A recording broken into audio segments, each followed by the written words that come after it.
There's this movie called Apocalypse Now. It's Francis Ford Coppola's movie from 78, 79. If you haven't seen it, you should see it.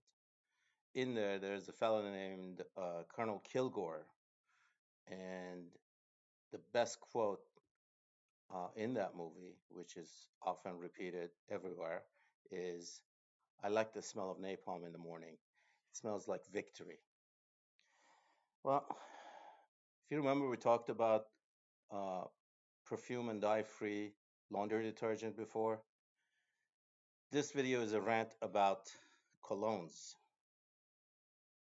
I realize you think it's manly to wear colognes. You think it smells fabulous. But you know what? Nobody else does. You know why? Because you smell like Macy's first floor when you walk into the office. You sit next to a bunch of people in cubicles who have to hold their breath.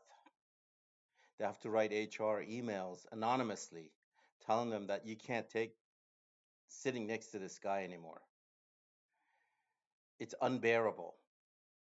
And all of this is because nobody ever told you how to use colognes and perfumes and aftershaves. You're not supposed to douse yourself in it. You're not supposed to be soaked in it. You're not supposed to smell like your cologne at the bus stop. Guy next to you in Starbucks shouldn't have to hold his breath because you smell like the one thing that he doesn't want to smell early in the morning. Yeah, it's supposed to be nice, but you're the only one who thinks it's nice. So, if you have to wear a perfume, if you absolutely have to wear a perfume to hide some awful smell, do everybody a favor. Cut back on how much you spray yourself all over the place. Enough is enough.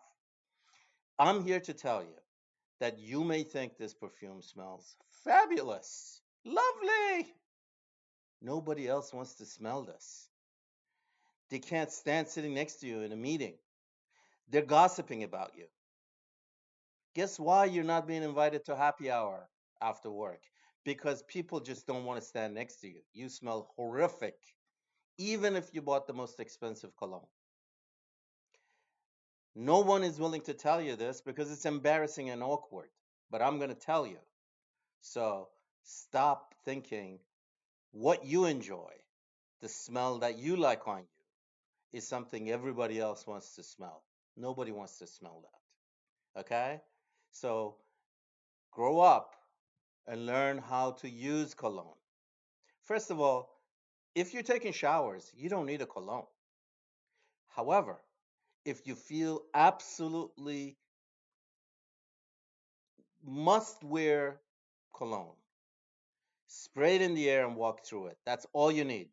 You don't need to put some here. You don't need to put some here. You don't need to put it on your shirt. You don't need to put it on your armpit. You don't have to do any of those things. I'm telling this to you because no one else wants to. That HR lady, it's too awkward for her to come and tell you to cut out the perfume. Okay?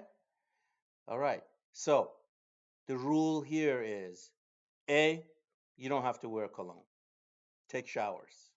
B, if you have to wear a cologne because somehow you think it's a mandatory part of being a man, cut back on it. Just spray it in the air and walk through the air. That's enough. That's all you need. Even that's too much. Let's put it this way. If you can smell the cologne on you all day, that means you have too much on. If people roll their eyes when they pass you, that means you have too much cologne on. If you get anonymous emails to cut back on the perfume, you've got too much on. So put away the bottle, stop spraying yourself all over the place. No one is enjoying this. It's a question of boundaries. You don't enjoy listening to somebody else's music, do you? That's why we have earbuds. Same way, nobody wants to smell you. Stop offending people's senses. Okay? So stop with this cologne. It doesn't smell like victory. Nobody likes to smell you like that. And that perfume, as expensive as it may be, it really is an irritant. So cut it out.